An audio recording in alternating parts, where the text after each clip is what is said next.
नमस्ते दोस्तों। बहुत सारे बच्चों के दिमाग में ये सवाल रहता है कि 10वीं और 12वीं के बाद आईएएस की तैयारी कैसे करें। इस बारे में मेरे यूट्यूब चैनल पर भी कमेंट बॉक्स में एक दो स्टूडेंट्स ने बात की थी, बाद में व्हाट्सएप ग्रुप में भी पूछ रहे थे। तो मैंने सोचा कि इस बारे में जितना जल्दी स्टूडेंट्स को बता दे उतना अच्छा।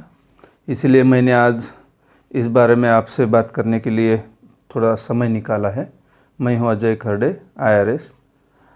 तो 10वीं 12वीं के बाद आईएएस की परीक्षा की तैयारी कैसे करनी है, इस सवाल का जवाब अगर आप ढूंढ रहे हैं और वो भी आप 10वीं या 12वीं में है उसके बाद ढूंढ रहे हैं, तो ये आपके लिए सही समय है कि आप इस बारे में सोच रहे हो। बहुत सारे बच्चे जो होते हैं वो खुद के करियर के बारे में गंभीर नहीं होते जब तक कि वो ग्रेजुएट पूरा ना कर ले। उनको स्कूल और कॉलेज का जो लाइफ है वो सिर्फ एक एंजॉय लगता है, इंटरटेनमेंट और बच्चों के साथ में मिलना जुलना, खेलना और मस्ती, इसमें वो दिन बिताना चाहते हैं। और जब वो ग्रेजुएट हो जाते हैं, पोस्ट ग्रेजुएट हो जाते हैं, उसके बाद में उनको पता चलता है कि हमने जो हमारे जो एक स्वर्णिम काल था पढ़ाई वाला, एजुकेशन वाला, जिसको हमने खेलते हंसते एक आगे बढ़ाना चाहा था, उसको हमने खो दिया। और आज हमारे पास में करियर के लिए कोई ऑप्शन है नहीं, खुद के सक्सेसफुल लाइफ के लिए कोई ऑप्शन है नहीं। और आप जो कि आज इस बारे में सोच रहे हो, 10वीं और 12वीं के जो स्टूडेंट्स है, जिसने 10वीं की परीक्षा दी है या फिर 12वीं की, या फिर उससे पहले भी कोई स्टूडेंट है कि जो आईएएस की प्रिपरेशन करना चाहते हैं और उसके दिमाग में ये आ गया कि मुझे आईएएस बनना है तो मैं कैसे बनूं। और इसलिए अगर आप ये वीडियो देख रहे हो तो आप सही में एक सही रास्ते पर जा रहे हो और सही दिशा में जा रहे हो और सही समय पर आपने ये बात देखने की कोशिश की। हमारा मकसद ये नहीं कि हर स्टूडेंट आईएएस की तैयारी करे, और हमारी तो कोशिश ये है कि जो आईएएस बनना चाहता है, आईएएस आईपीएस बनना चाहते हैं, उसकी तैयारी करने वाले जो विद्यार्थी हैं उनको हम सही दिशा दें। अपने दुनिया में बहुत सारे और अपॉर्चुनिटीज़ है जिसको स्टूडेंट्स एक्सप्लोर कर सकते हैं, लेकिन जिनको आईएएस आईपीएस की तैयारी करना है, सिविल सर्विसेज की तैयारी करनी है, उस स्टूडेंट को ज़्यादा दिक्कतें ना आए, उसको जल्दी सही दिशा और मार्गदर्शन मिले, इसलिए हमारी ये कोशिश है और इसीलिए ये यूट्यूब चैनल डेडिकेटेड है। नहीं तो बहुत सारे लोगों को ये लगता है कि भाई ये यूट्यूब चैनल वाले जो है वो सबको आईएएस की तैयारी करने के लिए बोल रहे हैं। हम ऐसा हमारा कहना नहीं है। जिसको आईएएस नहीं बनना है वो दूसरी जगह पे अपनी अपॉर्चुनिटी को एक्सप्लोर करे, अपना करियर देखे और ख़ुद को वहाँ पे सही ढंग से ढाल के देखे। तो आज हम शुरू कर रहे हैं कि आईएएस की तैयारी कैसे करें 10वीं और 12वीं के बाद में। सबसे पहले ये कि जो 10वीं के स्टूडेंट है, 10वीं हो गई, उसके बाद में जो स्टूडेंट सोच रहे हैं उनके पास में 5 साल का समय है और आईएएस की परीक्षा देने के लिए 21 ईयर्स यानी कि 21 साल पूरे होने ज़रूरी होते हैं। और हमारा जो एजुकेशनल करिकुलम है या फिर हमारा यहाँ का भारत का जो पाठ्यक्रम का ढंग है, 10+2+3 यानी कि 10वीं 12वीं और 15वीं, तो ये पाठ्यक्रम हमें बराबर 15वीं की जो फाइनल एग्ज़ाम हम देते हैं उस समय हम 21 साल में प्रवेश कर चुके होते हैं। और जो ऑनर डिग्री के एजुकेशन है, जैसे कि इंजीनियरिंग सर्विसेज है, इंजीनियरिंग है और मेडिकल है, इस तरह के जो 4 साल की जो डिग्री वाला जो करिकुलम है वो 22 साल में हमें कंप्लीट करता है अपना एजुकेशनल जो एक ग्रेजुएट लेवल का एजुकेशन। क्योंकि ऑनर डिग्री होने की वजह से वहाँ पे और कई जगह पे ऐसा भी होता है कि जो प्लेन ग्रेजुएट है वो भी ऑनर डिग्री होता है। तो हम शुरू करते हैं कि 10वीं 12वीं के बाद तैयारी करने वाले स्टूडेंट 21 साल की उम्र में यानी कि फर्स्ट अटेम्प्ट में आईएएस बनने की कोशिश अगर करते हैं तो कैसे करें। सबसे पहली बात यह है कि आप 10वीं में अगर हो, मैं 10वीं के स्टूडेंट्स के बारे में थोड़ा एक डिस्कस कर लेना चाहता हूँ 2 मिनट। तो 10वीं के जो स्टूडेंट हैं उन्होंने इस बारे में अभी आईएएस की परीक्षा की तैयारी के बारे में यानी कि उसका पाठ्यक्रम पढ़ने की अभी शुरुआत करने की ज़रूरत नहीं है। क्योंकि अभी जो आपके पास 2 साल है, इन 2 सालों में आप उस पाठ्यक्रम से रिलेटेड ही पढ़ाई करने वाले हो। 11वीं में जो आपके सब्जेक्ट है, 12वीं में जो आपके सब्जेक्ट है, इनको अगर आप सही ढंग से फोकस करोगे तो अपने आप में आईएएस एग्ज़ाम का जो सिलेबस है उससे रिलेटेड उसकी तैयारी हो जाएगी। आप सिर्फ अभी यूपीएससी के बारे में सिर्फ इतना करिए कि पाठ्यक्रम थोड़ा देख लीजिए इसका, और 10वीं में और 12वीं में जो भी आपके सब्जेक्ट है उसमें बेस्ट देने की कोशिश करें। उसी के साथ में जो इंग्लिश है और रीजनल लैंग्वेज अगर कोई है जिसमें आप जिस सब्जेक्ट को आपने चुन रखा है उनको भी आप सिलेबस जो 12वीं यूपीएससी का सिलेबस है उसको देख के उस तरीके से उसको भी पढ़ने की कोशिश करें। यानी कि आपके कंपलसरी सब्जेक्ट जो है वो आपके अच्छी तरह से हो जाएंगे तैयार। सेकंड, आपको एक अच्छे ढंग से पढ़ने की आदत लगेगी, टाइम मैनेजमेंट। उसके बाद में आप जिस सब्जेक्ट में पढ़ रहे हो उसको समझ के पढ़ने की कोशिश करें, ना कि रटने की। कंसेप्ट कैसे समझ ले, ये सब चीज़ें आप 10वीं और 12वीं में देखिए, और आप खुद को यहाँ पे असेस कीजिए कि आप कितना बेस्ट दे पा रहे हो। 10th के जो 12 के 11 के जो मार्क्स होते हैं, 12 के जो आपको फाइनल मार्क्स मिलेंगे, और बीच बीच में आपकी स्कूल में ट्यूटोरियल्स होती रहेगी, तो उसमें आपको एक अच्छी तरह निखर कर बाहर आना है। क्योंकि हमें अभी एक स्ट्रैटेजिकल पढ़ाई की आदत डालनी है। अभी तक हमने पढ़ लिया और एग्ज़ाम्स दे दी, मार्क्स आ गए। अभी हम आईएएस की तैयारी करने के बारे में अगर दिमाग में सोच रहे हैं तो हमें थोड़ा सा पढ़ाई का ढंग, पढ़ाई का तरीका, पढ़ाई की रणनीति और सभी चीज़ों में थोड़ा सा फर्क लाना ज़रूरी है। ये हमारे लिए पढ़ाई की आदत जो है, नोट्स निकालने की आदत है, कोई चीज़ ध्यान में रखने की आदत है, इन आदतों को हमने फोकस करना है। तो इस तरह से हमारा धीरे धीरे इन 2 सालों में जो सब्जेक्ट पढ़ रहे हैं वो भी हमारे अच्छे बन जाएंगे, और उसी के साथ में हमारे पढ़ाई का तरीका, मेहनत करने की आदत और ज़्यादा वक्त समय ध्यान देने की आदत, ये सब चीज़ें हमारे अंदर आ जाएगी। और 2 साल में हमें अच्छा स्कोर लाना है, स्कूल में मेरिट अच्छा लाना है, सभी सब्जेक्ट में हमें स्कोर करना है। हमारा जो फैमिलियर सब्जेक्ट कौन सा है या फिर अनफैमिलियर सब्जेक्ट कौन सा है, इससे कोई लेना देना नहीं। अगर आप ह्यूमैनिटी से यानी कि आर्ट्स से अगर 12वीं 11वीं और 12वीं कर रहे हैं तो आपके लिए तो ये और बहुत सही समय है।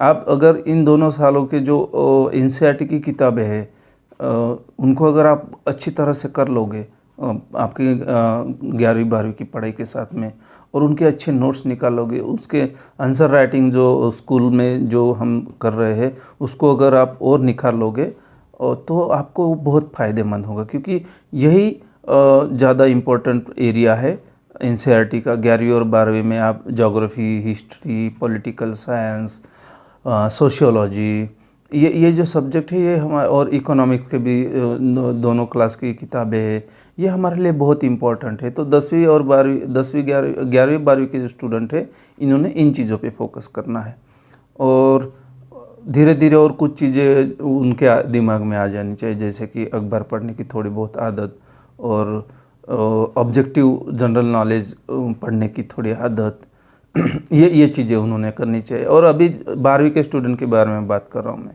12वीं के स्टूडेंट के पास क्या है, एक समय 3 साल का है, उसमें उसने ग्रेजुएट के साथ साथ आईएएस की पढ़ाई करनी है। अभी एक्चुअल में उसने उस चीज़ पे उस एरिया में फोकस करना जरूरी 12वीं के बाद में। 12वीं के बाद का जो स्टूडेंट है यानी कि ग्रेजुएट में अपीयर होने वाला स्टूडेंट है, उसके लिए मैंने 3 साल को 6 भागों में डिवाइड किया हुआ है। जैसे कि 12वीं की एग्ज़ाम के बाद दीपावली तक, दीपावली के बाद फर्स्ट ईयर की एग्ज़ाम तक, फर्स्ट ईयर और सेकंड ईयर फिर हमने लिया है फर्स्ट ईयर के एग्ज़ाम के बाद वाला पीरियड दीपावली तक। उसके बाद दीपावली से सेकंड ईयर की एग्ज़ाम होने तक, और थर्ड ईयर के लिए हमने पीरियड चुना है कि सेकंड ईयर की फाइनल एग्ज़ाम होने के बाद दीपावली तक, दीपावली के बाद में फाइनल ईयर की थर्ड ईयर की एग्ज़ाम होने तक। ये 3 साल है। इन 3 सालों को हमने किस तरह से यूटिलाइज़ करना है, और आपके पास में समय कितना है। मेरा ये मानना है कि आपके पास में इन 3 सालों में 8-10 महीने तो अपने आप में छुट्टियाँ और समर वैकेशन, दीपावली वैकेशन इसमें मिल जाएंगे। जैसे कि एक साल में 20 दिन की दिवाली की छुट्टी है, उसके साथ में आपके 1 से 2 महीने आपके समर वैकेशन है, और 52 आपके संडेज है, और कुछ बीच वाली छुट्टियाँ, ऐसा करके आप 12 महीने तो आपको ज़रूर मिल जाएंगे। क्योंकि इन दिनों में जो कॉलेज का जो पीरियड है आप कॉलेज जा रहे हो, वहाँ पे आप 4-5 घंटे पढ़ाई कर रहे हो, उसके बाद में बचा हुआ जो समय है उस समय में से आप डेली 3 घंटे निकालने की कोशिश कीजिए। और ये दीपावली वैकेशन और समर वैकेशन और संडे, इनमें आप कम से कम 5 घंटे निकालने की कोशिश कीजिए। इस तरह से अगर आप ये 3 घंटे और 5 घंटे, ऐसा अगर आप छुट्टी के दिन 5 घंटे और कॉलेज के दिन 3 घंटे, इस तरह से आपने ये प्लान करना है। तो अगर इस तरह से आप 3 साल में तो हर 3 घंटे डेली और ये छुट्टियों के दिन में 5 घंटे ऐसा यूज़ करना शुरू कर दोगे तो आपको टाइम मैनेजमेंट भी अच्छी तरह से सीख जाओगे और अपने टारगेट पे फोकस करोगे। तो हमें 12वीं की फाइनल एग्ज़ाम देते उसके बाद में सबसे पहले हमें शुरू करना है कि आईएएस का पाठ्यक्रम हमें अच्छी तरह से देख लेना, सिविल सेवा का पाठ्यक्रम, जिसमें प्रारंभिकी और मुख्य परीक्षा का दोनों का पाठ्यक्रम को हम अच्छी तरह से समझ लें। उसके बाद में हम सीधे स्टार्ट करें एनसीईआरटी के बुक्स पर। 6th क्लास से लेकर 12th क्लास तक की जो भी एनसीईआरटी की बुक्स हैं उनको आपने समझ के साथ में पढ़ना शुरू कर देना है। एनसीईआरटी को कैसे पढ़ना इस बारे में मैंने ऑलरेडी वीडियो डाल रखा है। अगर आप वो देखना चाहते हो तो डिस्क्रिप्शन बॉक्स में उसकी लिंक दी गई है, आप उसे क्लिक करके सीधे उस वीडियो तक पहुंच सकते हैं। वो देख लेने के बाद में आपको समझ में आया वो वीडियो मैंने एनसीईआरटी को साथ में कैसे लेके, और इसमें आपको एनसीईआरटी का इम्पोर्टेंस भी समझ में आ जाएगा। तो आप दीपावली तक यही कीजिए, सिलेबस को समझ लो और एनसीईआरटी को पढ़ो। जैसे जैसे समय मिलता है वैसे वैसे सभी सब्जेक्ट ख़त्म करो। कौन से सब्जेक्ट पढ़ने हैं वो भी मैंने उस वीडियो में बता दिया है। तो अभी क्या, और उसके साथ में आपको एक आदत और डालनी है। एक तो आपको सेल्फ डिसिप्लिन रखना है, खुद को, आपको आपके टारगेट के ऊपर हमेशा फोकस रहना है, और आपको करंट अफेयर जो है उसमें इंटरेस्ट लेना शुरू कर देना है। आपने डेली न्यूज़पेपर पढ़ने की आदत डालनी है। एक अच्छा न्यूज़पेपर आप शुरू कर लो। अगर आप इंग्लिश में न्यूज़पेपर पढ़ते हो तो आप द हिंदू या इंडियन एक्सप्रेस को प्रेफर कर सकते हो। सेकंड, अगर आप हिंदी में पढ़ रहे हो तो एक दैनिक भास्कर है, या फिर और हिंदी में अच्छी राष्ट्रीय पत्रिका कौन सी है उसको आपने शुरू करना है। और अगर आप मराठी में पढ़ रहे हो, मराठी में प्रिपरेशन कर रहे हो, तो आप लोकसत्ता या महाराष्ट्र टाइम्स, इनमें से कोई भी एक अखबार को रेगुलर कर लो। लोकसत्ता भी बहुत अच्छा है, कोशिश करो कि आप वो पेपर आपको मिले। तो इस तरह से अखबार डेली पढ़ना, और डेली कम से कम एक टाइम, मॉर्निंग वाला या इवनिंग टाइम वाला न्यूज़ देखना आपने आदत डालनी। अभी आपको अखबार कैसे पढ़ना ये जानना जरूरी है। आप 4-6 महीने तो बस अखबार पढ़ने को एक एडिक्शन बनाओ, आदत लगाओ कि डेली आप उठ के पहले अखबार को देखें, या फिर कॉलेज से आने के बाद लंच करके आप अखबार को देखें। कोई भी एक टाइम जो भी आपको सूट लगता है उसमें आप अखबार में इंटरेस्ट लेना शुरू करो, और जो आपको अच्छा लगे वो पढ़ना शुरू कर दो। और उसके बाद में आप धीरे धीरे अखबार पढ़ने की आदत अगर पड़ जाती है तो वो आपको बहुत फ़ायदेमंद होगा। अखबार कितना इम्पोर्टेंट होता है और उसको कैसे पढ़ा जाए, इस बारे में मेरा अगला वीडियो रहेगा। अगला 1 या 2 नंबर का जो वीडियो है वो रहेगा, तो आप उसको फिर और समझ सकते हो। तो ये आदत आपको कंटिन्यू करनी है। 4-6 महीने के बाद में फिर आप सिलेबस ओरिएंटेड अखबार पढ़ना शुरू कर दोगे। तो ये डिसिप्लिन, अखबार पढ़ना, ये कंपलसरी आपको, और न्यूज़ देखना, ये चीज़ें आपको बिल्कुल रेगुलर कर लेनी है। और आपको कभी भी खुद के ऊपर कंट्रोल जो है खुद का बनाओ। हम कभी कभी अनकंट्रोल हो जाते हैं, यानी कि हमारी जो आदतें होती है जो हमारे लिए फ़ायदेमंद नहीं होती है, या फिर हमारे करियर को वो खतरनाक हर्डल की तरह खड़े हो सकते हैं, उनमें हम घुस जाते हैं। सबसे पहले ये कि हम सोशल मीडिया जो है, या फिर कोई मोबाइल में गेम खेलना, या कोई वीडियो अपलोड करने की आदत, इन आदतों से आप दूर रहो। तो आपने सोशल मीडिया से खुद को कंट्रोल रखना है। आपको मिनिमम यूज़ करना है इसके बारे में कि सोशल मीडिया को हम कितने अपने पास रखें, कि इसमें कितने हम इंटरेस्ट लें। सेकंड, हमारी जो एज होती है इस पीरियड में, हमारा एक बायोग्राफी के एज की वजह से हमारा अट्रैक्शन वाला एक टाइम शुरू हो जाता है स्टूडेंट्स में, जैसे लड़का और लड़की, कि हम मोह में पढ़ने की शुरुआत करते हैं, प्यार में पढ़ने की शुरुआत करते हैं। किसी लड़की के पीछे हम उसके बारे में सोचने लगते हैं, या लड़की किसी लड़के के बारे में सोचने लगती है। तो ये भी एक आपके करियर के लिए सबसे खतरनाक शत्रु साबित हो सकता है। तो आप एक साथ में ये दोनों चीज़ें नहीं कर सकते। प्यार भी किसी लड़की से भी प्यार करना है, किसी लड़के से भी प्यार करना, इसी के साथ में आईएएस के साथ भी प्यार करना। आपको अभी फ़िलहाल में किसी एक ही चीज़ को चुनना पड़ेगा। तो आप फ़िलहाल इन चीज़ों को दूर रखें। और तीसरी बात, आप दोस्त जो है सेम कैटेगरी यानी कि सेम करियर के बारे में सोचने वाले दोस्त बनाओ, जो आपके सपने को और ज़्यादा आसान करने की कोशिश करें। जब हम अंधेरे में चलते हैं या फिर दूर रास्ते में अकेले चलते हैं तो हमें डर लगता है, लेकिन एक भी साथी हमारे साथ जुड़ जाता है तो हमारा डर भाग जाता है। इसी तरह इस सफ़र में भी आप अकेले मत चलो, साथ में किसी को लेके चलो। तो इन चीज़ों को फोकस करना और ध्यान में रखना। अभी हमारा फर्स्ट जो सेमेस्टर था फर्स्ट ईयर का, उसमें हमने एनसीईआरटी और पाठ्यक्रम को अच्छी तरह से समझ लिया। अभी दीपावली की जो छुट्टियां लगती है उसमें आपने शुरू कर देना है सेकंड सेमेस्टर का काम। उसमें आपने फरवरी तक इन चीज़ों को फोकस करना है। जैसे कि अभी एनसीईआरटी को हमने एक बार पढ़ लिया, तो अभी सेकंड सेमेस्टर में हमें उसको और रिवाइज़ करना है, रिवीजन करना है, और रिवीजन के साथ साथ उसकी नोट्स निकालनी है। तो नोट्स जो है एक कॉम्प्रहेंसिव हो, सभी चीज़ों को कवर करने वाली हो। एनसीईआरटी की जो नोट्स है उनको आप अगर सही ढंग से निकालना चाहते हो, प्रॉपरली वो निकले ऐसा लगता है, तो आपको थोड़ा सा 1-2 साल के क्वेश्चन पेपर पढ़ लेने हैं सिर्फ। अभी उसका एनालिसिस करने की ज़रूरत नहीं, सिर्फ क्वेश्चन पेपर पढ़ लो आप। प्रारंभिकी के 1-2 साल के क्वेश्चन पेपर पढ़ लो, और दूसरा आप प्रधान परीक्षा के क्वेश्चन पेपर पढ़ लो, तो उसमें आपको आइडिया लग जाएगा कि भाई किस तरह से सवाल पूछे जाते हैं, तो हमने किस तरह से चीज़ें देखनी है।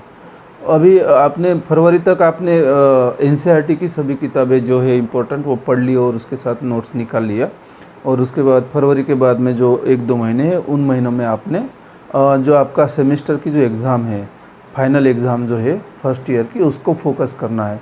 मार्च और अप्रैल 2 महीने आपको ये चीज़ ध्यान में रखनी है कि आपने ग्रेजुएट में कभी भी खुद को कम मेरिट में ना लाए।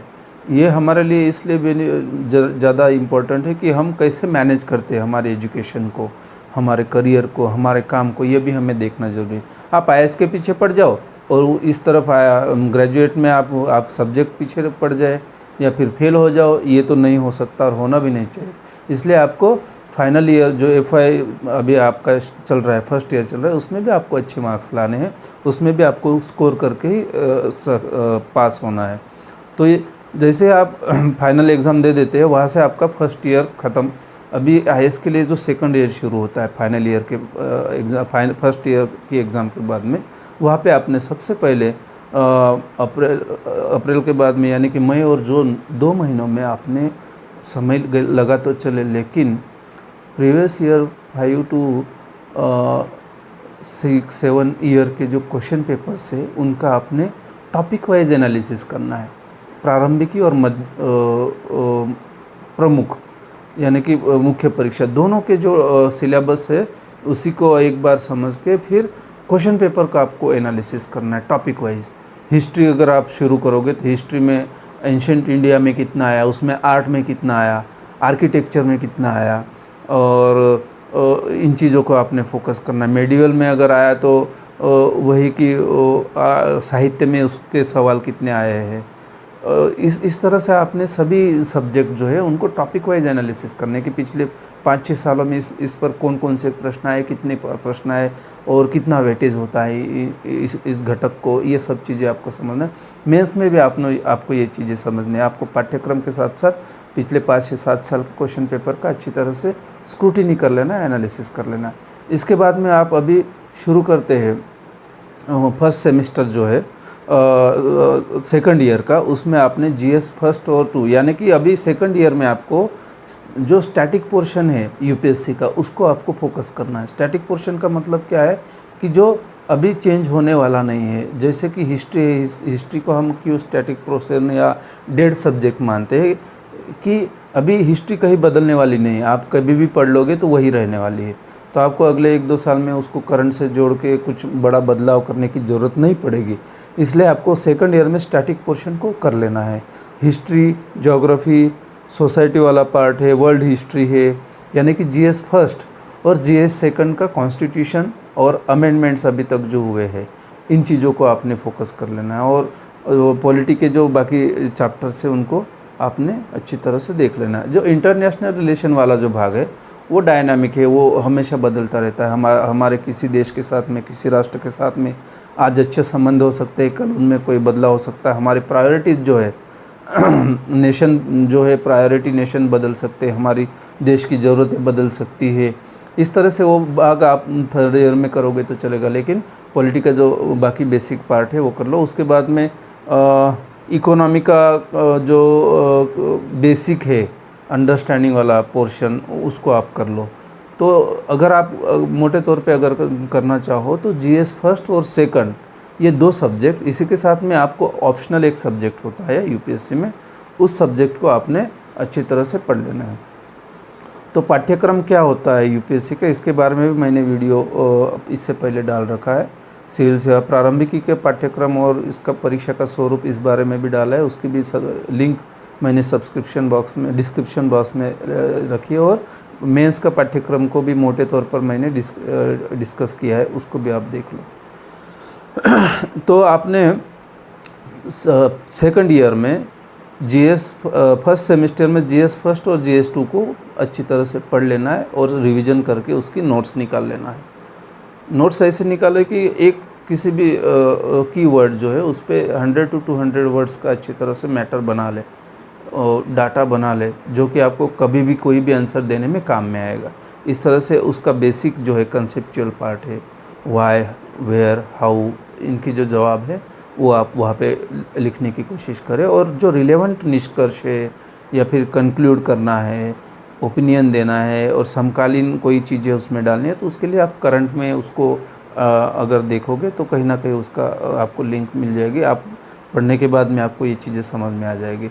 तो ये चीज़ आपको नोट्स निकालते समय 100 to 200 वर्ड्स के हर शब्द के बारे में, हर चीज़ों, हर बात, घटक के बारे में नोट बना लेना। जैसे कि मैंने आपको बोला कि अभी गांधार कला है, गांधार कला हिस्ट्री में जो आता है उसके बारे में आपने 100 से 200 शब्द की पूरी जानकारी उसमें निकाल लेनी। अभी हिस्ट्री वाला पार्ट है तो ये तो माना जाएगा कि अभी गांधार कला में नया कुछ बदलाव आना नहीं, तो हिस्ट्री में जो भी हुआ है उसका शुरुआत कैसे हुई और उस कला के एग्जाम्पल्स हमारे यहाँ पे क्या क्या, और गांधार कला की जो विशेषता है वो क्या है, ये हम देख लेंगे। दूसरा, हम भारत के ज्योग्राफी के बारे में अगर किसी चीज़ को हम समझना चाहें तो हम एक भारत की जो नदी प्रणाली है वो किस तरह से हमारे देश के जो पॉपुलेशन को डिस्ट्रीब्यूट करती है, इस बारे में थोड़े से नोट्स बना ले। ऐसे कि हर टॉपिक पे सिलेबस में दिया हुआ जो हर टॉपिक है उस पर एक 100 to 200 वर्ड्स के नोट्स आप पढ़ के बाद बना ले। तो फर्स्ट सेमेस्टर में आपने GS 1 और 2 कर लिया, सेकंड सेमेस्टर में आपने ऑप्शनल जो है उसको करना है। इस तरह से आपने फर्स्ट और सेकंड सेमेस्टर में फरवरी तक जो है ये 2 सब्जेक्ट के 4 पेपर जो है कवर कर लिए। अब समर आपका आ जाएगा, सेकंड ईयर का आप एग्ज़ाम दे दोगे, उसके बाद आप फिर GS 3 और 4 इनको करना है। इन्हीं के साथ में आपको निबंध के बारे में भी सोचना शुरू करना है और CSAT के बारे में भी सोचना शुरू करना है। थर्ड ईयर में आपने एक आदत डाल लेनी है कि डेली 1 घंटा या फिर 1.5 घंटा, अगर आपके पास पर्याप्त समय हो तो 2 घंटे आपने CSAT को देना शुरू करना है। प्रारंभिकी की परीक्षा का जो CSAT है उसको, अगर आप उसमें माहिर हो तो डरने की कोई बात नहीं, लेकिन बहुत सारे स्टूडेंट जो होते हैं CSAT को अच्छी तरह से हैंडल नहीं कर पाते, उनके लिए ये मेरी राय है। उसमें वैसे तो हमें क्वालिफाइंग पेपर है वो हमारे लिए, ऐसा नहीं कि उसमें स्कोर करना है, लेकिन क्वालिफाइंग करना भी कभी कभी जो रूरल बैकग्राउंड के जो जिनका मैथ्स या फिर कॉम्प्रहेंशन में बेस अच्छा नहीं होता उनको डर बना रहता है। तो डर जाने के लिए हमें वो चीज़ें करनी ज़रूरी है।